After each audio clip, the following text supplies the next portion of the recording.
Now coming back towards stoichiometry, we see the concepts of excess and limiting reagent. Now what is excess and what is limiting reagent? So let's suppose कि मैंने दो reactants को react करवाया A plus B and they give us the product C. Now मैंने कुछ amount ले ली reaction में A की और कुछ amount ले ली B की. अब हमारे पास ये अमाउंट्स प्रॉपरली कैलकुलेटेड नहीं हैं, हमने रैंडम अमाउंट्स ली हैं ए की और बी की. जब हम इन दोनों को आपस में रिएक्ट करवाएंगे तो इनमें से एक रिएक्टेंट ऐसा होगा जो पहले ख़त्म हो जाएगा जबकि दूसरा रिएक्टेंट अभी पड़ा होगा. तो अब वो रिएक्टेंट जो पहले ख़त्म हो जाएगा उसको हम कहते हैं लिमिटिंग रिएक्टेंट. सो लिमिटिंग रिएक्टेंट कौन सा रिएक्टेंट है? It is that reactant which is consumed earlier in the reaction. अब जो दूसरा रिएजेंट है वो लिमिटिंग रिएक्टेंट के कंज्यूम होने के बाद भी पड़ा रहेगा, तो उस रिएक्टेंट को हम कहेंगे excess reactant. So that reactant which is left behind in the reaction that is called excess reactant.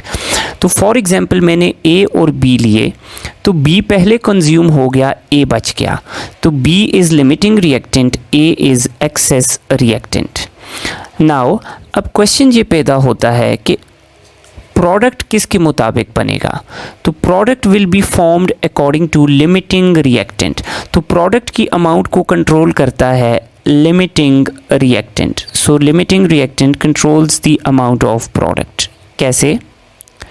So ये ऐसे कैलकुलेट आपके पास कंट्रोल करता है अमाउंट ऑफ प्रोडक्ट को कि जब लिमिटिंग रिएक्टेंट कंज्यूम हो जाता है, ख़त्म हो जाता है, तो उस टाइम पे रिएक्शन स्टॉप हो जाता है और प्रोडक्ट बनना स्टॉप हो जाता है और एक्सेस रिएजेंट पीछे पड़ा रहता है. सो इसलिए the amount of product depends upon limiting reagent.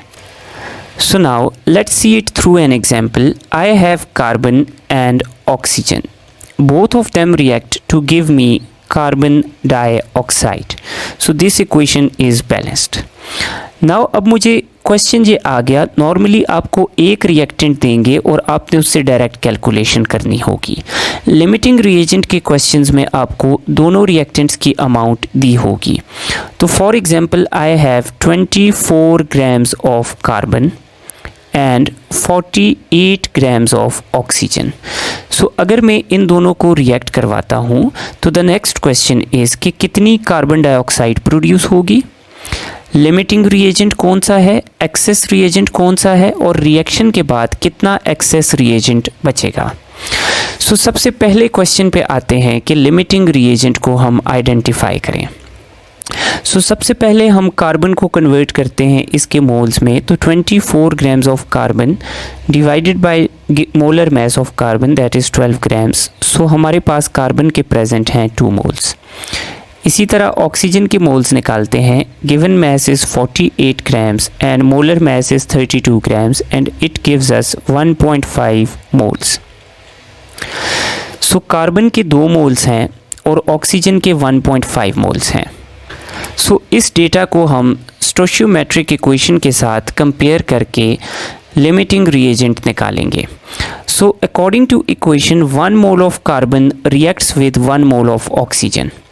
तो अगर हमारे पास 2 मोल्स ऑफ कार्बन प्रेजेंट हैं तो इनको ऑक्सीजन के भी 2 मोल्स चाहिए होंगे रिएक्शन कंप्लीट करने के लिए, लेकिन हमारे पास ऑक्सीजन के 2 की बजाय 1.5 मोल्स हैं. तो इसका मतलब है कि ऑक्सीजन ज़रूरत से कम है. सो इसलिए oxygen is limiting reagent and carbon is access reagent. Now the next thing that we have to cover is to find the amount of product. तो amount of product हम ऑक्सीजन के मुताबिक निकालेंगे. तो बैलेंस्ड केमिकल इक्वेशन के मुताबिक 1 mole of oxygen gives us 1 mole of carbon dioxide. तो अगर हमारे पास 1.5 मोल्स ऑफ ऑक्सीजन हैं तो ये 1.5 मोल्स ऑफ कार्बन डाइऑक्साइड हमें प्रोवाइड करेगा. और अगर हम कार्बन डाइऑक्साइड का मास निकालें तो moles is 1.5, molar mass is 44 grams, so 66 grams of carbon dioxide will be formed. Now the third question is कि इस रिएक्शन में एक्सेस रिएजेंट कितना रह जाएगा। तो अगर हम इस इक्वेशन को देखें तो हमारे पास कार्बन की 2 मोल्स हैं, ऑक्सीजन के 1.5 मोल्स हैं। ऑक्सीजन लिमिटिंग रिएजेंट है। अब ऑक्सीजन के 1.5 मोल्स को कम्प्लीटली रिएक्ट करने के लिए कार्बन के कितने मोल्स चाहिए? 1.5। तो अब कार्बन के हमारे पास टोटल मोल्स हैं 2, जबकि हमें चाहिए 1.5। तो इसका मतलब है कि कार्बन के 0.5 मोल्स हमारे पास बच जाएंगे। और अगर हम इसको मैस में कन्वर्ट करें तो moles multiply by molar mass of carbon, so 6 grams of carbon will be left behind in this reaction.